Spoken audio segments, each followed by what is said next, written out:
Senator, if I might. I don't mean you. I'm not. Yeah. One of the reasons we're a little hesitant on this, Senator, is that that there's actually this is actually not this, but there has been a dispute with URS that is a legal matter. In the midst of that, this allegation came out. We reject the allegation. And I will tell you, more importantly, the heart of your question, Senator, is about the transparency of the project. And if I might just take 60 seconds, one of the things I'm most proud of is the day that I became chair and was handed the gavel, the very first act that we engaged in after that was to create a finance and audit committee of the High-Speed Rail Authority. I have some corporate experience, worked in a Fortune 100 company, and from my perspective, having that kind of internal oversight was very important. The chair of that committee, Mike Rossi, is the former vice chairman of Bank of America. The vice chair is a very successful business person from Fresno. At the urging of the legislature, and it was not my initial impulse because I wanted people to be able to speak freely to us, at the urging of the legislature, we have opened those Finance and Audit Committee meetings to the public. They occur every month, and they occur before our board meeting every month. Members of legislative staff often attend those meetings. There's very detailed information in those Finance and Audit Committee proceedings, and you can access this on our website. Any citizen can access this on our website, and it looks not only at costs, but at risk factors. And what's most important for us, and one of the things that I think creates, in some ways, a negative cast on the project, is that if we're doing our job correctly, we're constantly talking to ourselves and to you about risks. And the way that we're managing this project right now is that we have a budget to complete these sections, and in the budget, there is a contingency that's set aside. And every month, our Finance and Audit Committee is looking at what are the factors that could affect that contingency, that could eat it up or could allow us to maintain that contingency. I had an opportunity for a few moments with Senator Allen before the hearing started about another LA Times story. We find them distressing, perhaps for other reasons than you do, sir, but it also raised this question. Well, that was all information that we had made public, where we stood up and we said, we got a slow start on right-of-way, and if we're not delivering parcels to the contractor on the specific dates, the contractor could have a claim. And so that's one of the risks that we manage. We have third-party contracts that are another risk that we manage. If we have to move lines from PG&E or AT&T or do something with Union Pacific. Okay, we want to. I'm sorry, Mr. Chairman. Yeah, we want to get the other area that senators here. That we focus on. And I would only say that Ms. Peters raised the question of, can we always make these better? Yes, we'll continue to work with people to do it, but we're not hiding anything. It doesn't do us any good. We continually get pressed for audits, as you know. And it's our interest not to politicize this thing, but on the other hand, we need to have absolute confidence in the figures and the data that you provide to us. So thank you for working on that. Thank you, Mr. Chair. I'm sorry for the long answer, Mr. Chairman. Yeah, let's try to keep it short. We want to have time for public, and we go into session at 2 o'clock, so we'll go as long as we can until 2 o'clock. Senator Nielsen, you have the floor. Senator. Thank you, Mr. Chairman. It would appear to me, though, that no one here in the panel really directly or specifically represents anyone from the Sacramento or San Joaquin Valleys. And to me, that's kind of an admission. We have legislators who could speak for the Sacramento and San Joaquin Valleys, and I talk about the Central Valley and the Southern Valley, too. Sacramento maybe not so much involved in this, but we do need to have that kind of input. Our legislators can speak for it, but I think that it's important that be of note. Mr. Thompson, in his presentation, spoke to, and I'm getting to the issue of the financing. I took some notes as he talked, and the ability to finance and predicative factors, litigation, ability to spend the monies before 9/17, the securitization of the cap and trade dollars, the completing the Bakersfield to Trans Bay. And then I took a note, the vulnerability of the initial operating segment. And then later he spoke to the issue that hitting my mind in the early portion of this hearing. I looked out over this group here, and I was envisioning a group of bankers who are contemplating financing something like this, and what would be on their minds. And, you know, Mr. Thompson, you brought it home to me. Those points that you raised, but then you used the word Barclays Bank, and you talked about prevailing in litigation. That's nothing that can be guaranteed. Technical and plumbing, and that's done nothing but change all the way through this whole process with the train. And legislation and CARB, and extending beyond 2020, and the 25% guarantee of the cap and trade revenues. None of those things can be guaranteed unless we do a constitutional amendment, and that's not likely to happen. I think that the financing then is very shaky here. Can anybody give me comfort that any of these factors, that anyone's going to finance this, would have high degree of assurance that this is a good bet? Or let me ask a specific question to Mr. Thompson about the peer group, about the $40 billion funding gap, phase one. And maybe this initial operating segment's all we're going to get. Would ridership be enough? Would that stand alone justify anything? Even taking into account what Mr. Richards said about the multiple benefits if we improve the rail and that helps with the freight. But ridership's not going to do it. What my statement said was that even if you accept the forecast of the profits to be made from ridership, there remains a $10 billion gap in phase one. If you add to that the $5.2 billion on cap and trade and the $2.9 billion on the other, that gets us close to $19 billion that is not identified. And I don't know how to assess what the risk of political action or other things is, but our objective is to make sure you know that this money is not identified. And that, I must use the word, terrifies me. And the other thing that came to mind, I'm thinking a private sector investor would say, what, they'd leave the place in a minute. And then came to mind, only government would think about financing something like this. And I don't know how the taxpayers could ever contemplate, or how we, the legislators, would dare speak on their behalf to contemplate this. It's too elusive. It seems to me something that really comes to mind as far as whatever we do, the legislature, prospectively, we sure have to exercise an awful lot more, the administrative and the executive branches, a lot more oversight. I don't know if we're capable of doing that. But all of the changes that have come to pass, how can we find comfort? Mr. Rickard, very respectfully, there have been so many changes. How can we find comfort? It seems like it's almost careening down the tracks, not steadily going with a well-planned and executed effort. Then this is about engineering as well. What can you do to put me more at ease?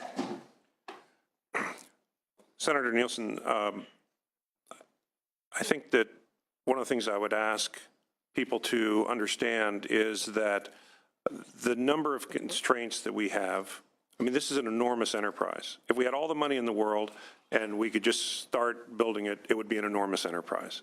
We don't have all the money in the world, and we have all these constraints. The statute and the initiative put requirements in us that basically from the beginning there has to be an operation without a subsidy. That means we have to build long enough to be able to do that. I think that while it's easy to step back and say, gee, where is this going? If you look at how do we build this thing within the constraints of the Bond Act, within the constraints of the federal money and its timing and so forth, I think what we've done for you here is laid out a rational. And we've also said to you, sir, that it is different than what we talked about 2 years ago, but here are the reasons why it's different. And I come back to what I was saying before. the most important thing in our mind, and it's something that we have confidence we can do, is to get an operating segment up and running as fast as possible. That will change the game with respect to the private sector, and it will have utility. So I don't know if I can fully satisfy you, sir, but I will tell you that what may look kind of strange looks more rational when you look at the context of the constraints that we're operating in. I'm trying. Did you have something to add, sir? Yeah, I just wanted to add this notion of independent utility. In the previous administration of the High-Speed Authority, there were major gunfights between the Southern California Transportation Commissions and the High-Speed Authority. We were fearful that they were going to build something that would have no utility, no benefit in the event the project was never completed. So what independent utility means is even until it gets to us, or if it never gets to us, whatever we've built or done still has benefit. So we don't want to buy something and throw it away in the event that one of these unlikely, unhappy events occurs. We don't want to throw money away. Then this will be the last one for now. I may have another, Mr. Chairman, but tell me this, because it was kind of hard enough to get to Shafter. I know Shafter. I love Shafter. But how do you explain to people we're going to put the train to Shafter? You don't, what do you have in Shafter? What kind of taxis, buses, what kind of connectivity to get to Los Angeles or anywhere else to Shafter? It's sort of like, well, let's just get something built, then you'll be obliged and you're going to have to finish it up. Is that how we look at it? What can you say to Joe Citizen out there that's having dinner and say, what, we're going to put a speed train to Shafter? What I say is we don't want to do that. We want to go to Bakersfield. But going back to the constraints, and this is the problem, is that everything leads us down a path.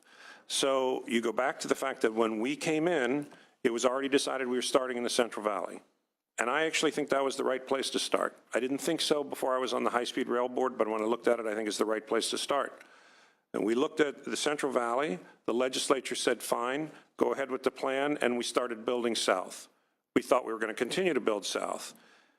Shafter is where we have essentially contracted to build. So do we keep building track there and end up short of San Jose? That was our choice. Or do we get something that can go to San Jose, knowing that essentially we have a tail track down to Shafter, down from Hanford to Shafter? We cannot do, I have to respectfully disagree with Ms. Peters, whose report I think was very professional and laid out the risks appropriately for you. But she said, well, you have options there. Well, we actually don't have options there because the federal money has to be spent by 2017. If we stop building down there, forgetting even about the contract that we've already signed, we could end up losing that money. Then we don't have the money that we have today. So again, do I look at you as a person who I know has a great deal of common sense and say, oh yeah, we really wanted to build this thing and have it stop in Shafter? No, sir. We were building down there, and when we said we either continue to build down there or we don't get to San Jose, we said we got to stop there and turn around and finish to San Jose. But that's why we want to work with our federal funding partners and get the thing into Bakersfield, connect Bakersfield to San Jose, which makes more sense.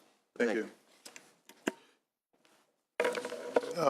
We have Senator Galgiani, Senator Gaines, Senator Allen, and Senator Pavley, and Senator Huff. Thank you. First Then of all, we'll try to have the like, public, we're going to open it up for the public. I would like to add something for Senator Nielsen. Senator, with regard to going to Shafter, those of us in downtown Sacramento who work here, people in Elk Grove and Thomas, they drive to the Sacramento airport all the time. It's 15, 20, 25, 30 minutes away. We're talking about 22 miles. So individuals who want to take the train who are in Bakersfield to drive the 22 miles to Shafter, not a big deal. We all do it all the time. Secondly, I would like to say that in Bakersfield, they have resisted it. They haven't wanted it for a long time, from day one when we were going through the competition to get the money. My former assembly district in Merced, they wanted it so bad, and they were so upset when they did not get it that they named it the Train to Nowhere, because they had planned for, since 2001, they had planned with the committee, they wanted it so badly. So I would add that I believe that the money would be much better spent take, instead of that 22 miles down all the way to Bakersfield, to bring it up north to Merced, where there are plans in place to bring the ACE system to meet in Merced. That would give us the Central Valley high-speed rail system connected up to Merced, connect with ACE, which connects with Caltrains already today, where you get off a train, an ACE train, you walk across a platform where you can see your Caltrain that you're boarding and get on the train right up the peninsula and to San Francisco. That's something that could be done also with the money that we have today, and those in the Central Valley who worked very, very hard would be rewarded for that work as well. Secondly, I would like to thank the authority for coming forward with a plan where we can do with the money that we have in hand today that we can see something that will provide an operational segment. I think it's very important that the public sees that we are able to do something with the money we have today so that it reduces this fear that we may not ever get there. I would like to also comment on independent utility, and Senator Roth and Senator Nielsen, you both commented on this. When the federal government went through the process with the High-Speed Rail Authority, and again, I was intimately involved because we were competing for the money in my assembly district, every segment along the way that they looked at tying into had to be able to tie back into the Amtrak system. So if the worst possible scenario happened and no more money were able to be spent, where we end up in Madera can connect into the Amtrak line, where riders can continue along Amtrak to Sacramento, and riders could also continue to Oakland along the Amtrak line. That's absolute worst case scenario. The federal government forced the high-speed rail to keep that money in savings to be able to tie into the Amtrak line as a security measure.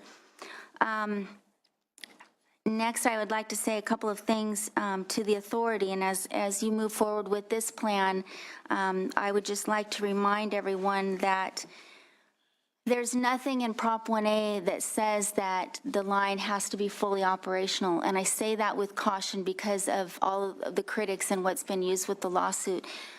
Prop 1A says usable segments. It speaks of usable segments.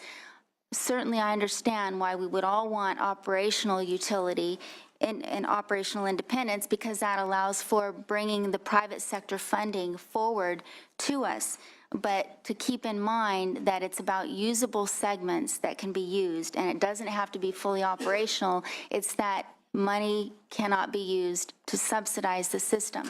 That being said, if worst case scenario, we had the Central Valley up to Merced tying into ACE and tying into Caltrain, this San Joaquin rail system is prepared to take on management of that 8-county line, and I authored the legislation to allow that management authority to be taken away from Caltrans and be assumed locally, and there would be a pathway forward, I believe, for the authority and the San Joaquin Regional Rail Authority to work together so that utility could be obtained without an operating subsidy.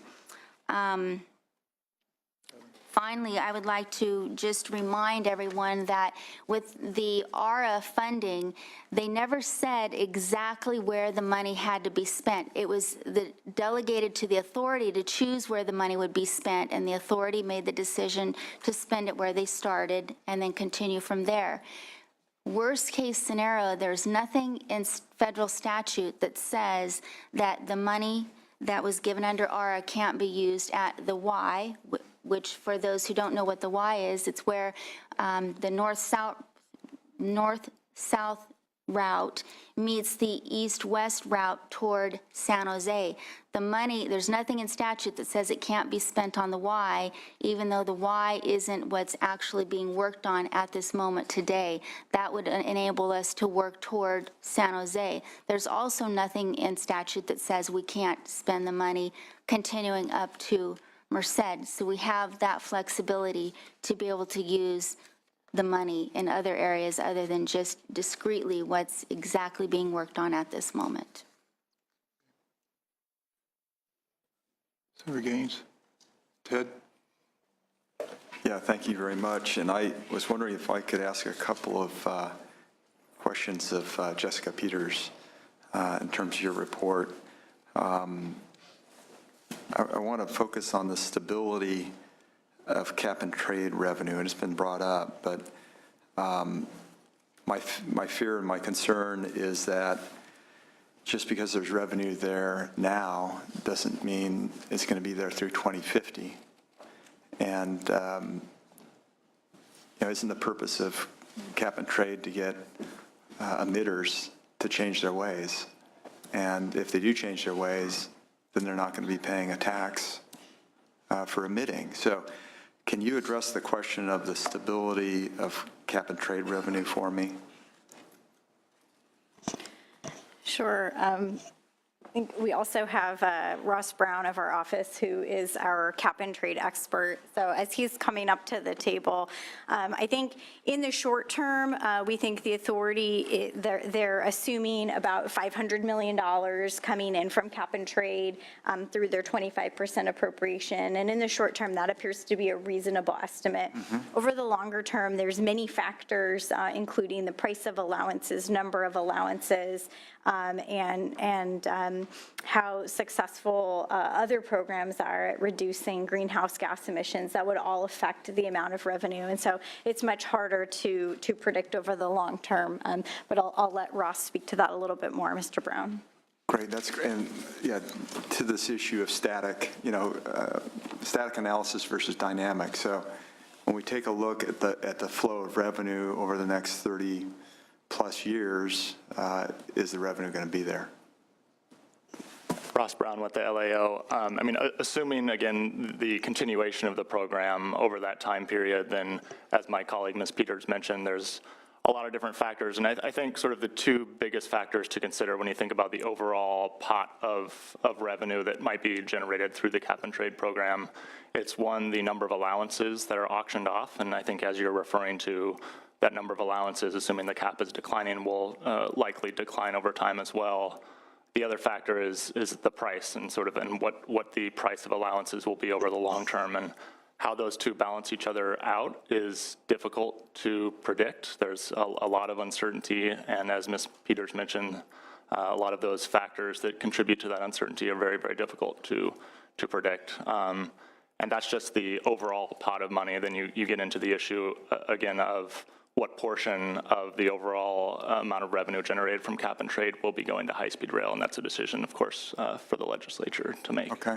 Now, do you know to what degree emitters have been exiting the state of California? High emitters? I'm seeing a lot of evidence just when I talk to my colleagues in the state of Nevada, colleagues that are now in Texas, about how there's just out-migration of manufacturing capacity that emits certain pollutants. So can you touch on that a little bit in terms of what's happening within our economy? Yeah, I think it's a question that I'm not aware of a lot of great information and sort of very rigorous studies on it right now, and so I can't really say exactly. I do know that the Air Resources Board has been working with some researchers to try and get a sense of this issue of leakage and the extent to which the program is encouraging businesses to move production out of state. And so I'd be happy to chat with them a little bit more to sort of get a better understanding of when the timelines of those studies are. That's great. Yeah. Thank you. And back to Jessica, if I could, about this $40 billion gap. How is that filled? So in the draft business plan, the authority does not identify a way to fully fill, I believe it's about a $44 billion gap. The plan does contemplate seeking federal funds for about $3 billion of that in order to extend the initial operating segment into Bakersfield as well as San Francisco. And that would leave, I think, the $40 billion gap that you're referring to. The authority's draft business plan contemplates securitizing operating profits once there is an operable portion of the system up and running. But based on first of all, it's not clear to us whether the system will generate a profit that could be securitized. But even if you assume that their estimates are correct and that it will generate a profit to the magnitude that the authority identifies in its plan, that the amount of funding that they could securitize from that is still, only, around $7 billion. And so it falls significantly short of the amount that would be needed. I think the peer review group in their analysis goes a step further and says, okay, if you could somehow count securitizing the operating profits from the entire phase one system, that gets you even a little bit further, but that would still leave you with about a $20 billion gap. We didn't include the full phase one securitization because it's an issue of timing. You can't securitize the revenues from a system that hasn't been built yet. And so, in terms of trying to say, well, phase one would generate a certain amount of operating profit, and you could securitize that, well, you have to build it in the first place. And so it's just very unclear, and we think that's one of the issues for the legislature to consider, and an issue for the authority, that they need a comprehensive and credible funding plan for all of phase one. And given the information you have right now, you have a much stronger funding plan for the initial operating segment. And because that would exhaust all of those identified funding sources, you're going to want to consider the scope of what is built in the initial operating segment, because that might be all that you get if additional funding is not identified. Okay, and have you done any analysis on the prospects of profitability? I mean, is there a profit in your perspective, in your opinion, is there a profit there to be securitized? We have not done an analysis. I think it's very uncertain. The peer review group may have looked into a little bit more some of the issues, the technical issues of ridership and revenue. These things, even for an infrastructure asset that is familiar, like a toll lane or something like that, where people are used to driving and you're used to taking that particular highway, it can be very challenging to estimate the revenues from some sort of user pay facility. And so we don't have any specific concerns that we're raising with the specifics in their estimates, but it's just very uncertain at this stage. Okay. That's great, thank you. And I just want to remind everybody about, we're all familiar with Moore's Law and how computer power would double every 2 years. Well, there's also an Edwards Law, and my formal name is Edward. I don't claim it, but I am going to recite it because I think it's very interesting. And Edwards Law states that from start to finish, a government project will double in cost. And so if we take a look at the Bay Bridge, that started at about, I don't know what figure you want to use, $1 billion or $2 billion, but it ended up being, I think, over $6 billion. And I'm very concerned about the financial capacity of the state of California to actually execute on this project. And just having a fun time with numbers, I know this sounds ridiculous, but if we take a look at the Tesla Model 3, okay, in about 24 to 36 hours, they had 200,000 orders. If you took the $70 billion estimate, we could buy 2 million new Tesla Model 3s, and you could literally give those to individuals that needed transportation in some of the more rural parts of our state. And I think what's really interesting about this is if we look at technology, it's going to the self-driving car.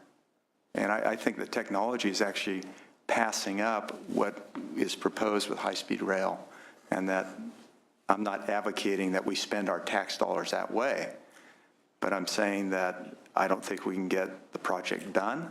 I think it's going to be tremendously over budget, and we're going to be looking at subsidizing this forever. And is that the right policy decision for the state of California as we move forward? So, thank you. Senator Allen, thank you, Senator Gaines. Senator Allen. And then we have Senator Pavlian and Senator Huff. Yeah. Mr. Manchin, we spoke briefly about the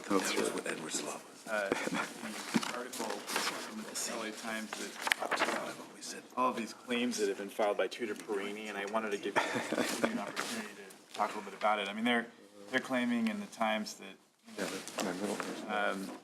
that these sort of change orders could cost 10% to more than 30% above original estimates for the segment between Madera and Fresno. And want to get, you said that there's a different story to be told, and I'd love to get your perspective on that. I know you spoke about it briefly with Senator Roth, but I want to get a little deeper into it. Yeah, let me just say, first of all, in the article, I was quoted as saying that this is not a self-executing process. And actually, I think there was a probably more accurate article on this process written in the Fresno Bee, which we can provide to you. We made it clear to this reporter that the fact that somebody wants to claim something does not mean that we accept that claim. Mr. Morales can go into some details on this, but everything in that article was basically based on things that we ourselves had been saying. We publish all this information, we talk about the risks, and we talk about something that we're constantly managing the risks of the project. And so as we do that, we'll say, well, if X, Y, and Z happens, then that will lead to higher costs that will eat into our contingency. That doesn't mean those things have happened. It means that if we don't manage them, they might happen. And so we're managing to those risks. So first of all, to try to conflate risk numbers that we put out there with actual costs is just, it's misleading, and it doesn't serve you well. When you call them risk numbers, what does that mean exactly? Well, what it means is that, as I said to Senator Roth, we're constantly looking at what is the contingency that we have for the construction budget and what are the threats to eat up that contingency. So, for example, if we say, if we don't increase the pace of delivery of right-of-way parcels, it could lead to contractor claims of X amount. Right. That doesn't mean those contractor claims of X amount become realities. It means that we have a management challenge to manage the right-of-way process. So the point is, it gives information to us and to you as to what are the things we have to focus our management attention on. So we start off by saying, if we don't get our arms around certain things, it could translate into cost, but it doesn't mean that it has done that. Why do we Early warning system. Why do we build all these costs into the contracts? I mean, this is, I'm sure, betraying my total ignorance about the contracting process, but why do we build in all these kind of penalties for us to, if we're not able to quickly take care of all the right-of-way challenges that we know are going to constantly be popping up? Well, some of them we didn't know were going to pop up, and some of it I've said we got off the ground kind of slow on the right-of-way in the first contract. In the second and third contracts, we're actually on track, doing very well. So it's pretty standard in a contract that the contractor has to go out and get in equipment and so forth to be ready to work, and if you can't deliver that parcel, the contractor has the right to say, these are costs that I had to incur. So it's not something that we gave them. This is pretty standard.